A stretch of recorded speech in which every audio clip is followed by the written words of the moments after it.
ഇന്ന് ചേരുന്ന സംസ്ഥാന മന്ത്രിസഭാ യോഗത്തിൽ ജനകീയ പദ്ധതികൾക്ക് അംഗീകാരമുണ്ടാകുമെന്നാണ് സൂചന. തെരഞ്ഞെടുപ്പ് കാലത്ത് പ്രഖ്യാപിച്ച 5 ഗ്യാരണ്ടികളിൽ 2 എണ്ണമാണ് കഴിഞ്ഞ മന്ത്രിസഭാ യോഗം അംഗീകരിച്ചത്.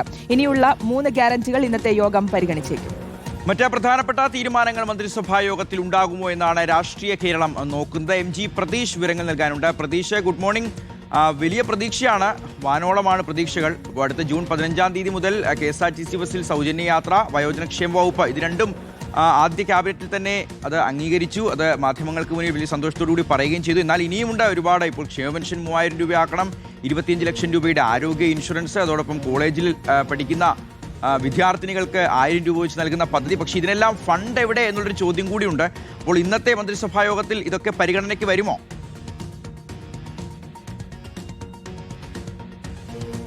ഷിഹാസ്, ശ്രുതി, വമ്പൻ വാഗ്ദാനങ്ങളുമായാണ് UDF സർക്കാർ അധികാരം ഏറ്റെടുത്തത്. അതുകൊണ്ട് തന്നെ ഓരോ മന്ത്രിസഭാ യോഗം കഴിയുമ്പോഴും നിർണായകമായ പ്രഖ്യാപനങ്ങൾ ഉണ്ടാകുമോ എന്നതാണ് പ്രധാനമായും കേരളം കാതോർക്കുന്നത്. ആദ്യ മന്ത്രിസഭാ യോഗത്തിൽ നിർണായകമായ പ്രഖ്യാപനങ്ങൾ, ഈ ഗ്യാരണ്ടിയിൽ പറഞ്ഞ 2 പ്രഖ്യാപനങ്ങൾ നടപ്പിലാക്കി.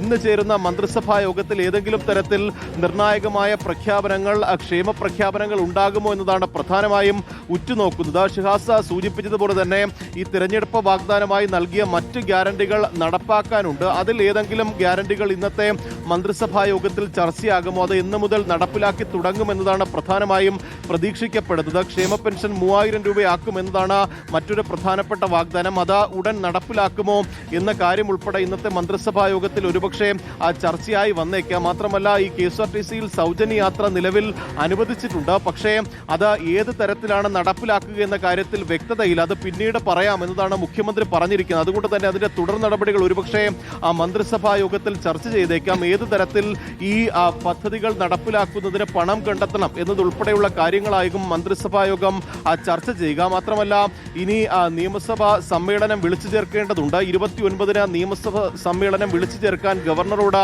ശുപാർശ ചെയ്യും. അതുമായി ബന്ധപ്പെട്ടുള്ള തീരുമാനം ഇന്ന് മന്ത്രിസഭാ യോഗം കൈക്കൊള്ളും. 29-ന് നിയമസഭാ സമ്മേളനം വിളിച്ച് അതിനൊപ്പം തന്നെ ഗവർണറുടെ നയപ്രഖ്യാപനം നടക്കും. അതിനുമേൽ 2 ദിവസം നന്ദിപ്രമേയ ചർച്ച നടക്കും. ജൂൺ 5-ന് സംസ്ഥാന ബഡ്ജറ്റ് അവതരിപ്പിക്കാനാണ് നിലവിൽ തീരുമാനിച്ചിരിക്കുന്നത്. അതുമായി ബന്ധപ്പെട്ടുള്ള നടപടികളും ഇന്ന് കൈക്കൊള്ളും. ഒപ്പം ഈ കാലവർഷം അടുത്ത ആഴ്ചയോടുകൂടി സംസ്ഥാനത്ത് എത്തുന്നുണ്ട്. അതുമായി ബന്ധപ്പെട്ടുള്ള മുന്നൊരുക്കങ്ങളും ഇന്നത്തെ മന്ത്രിസഭാ യോഗം ചർച്ച ചെയ്യുമെന്നതാണ് നമുക്ക് മനസ്സിലാക്കാൻ കഴിയുന്നത്.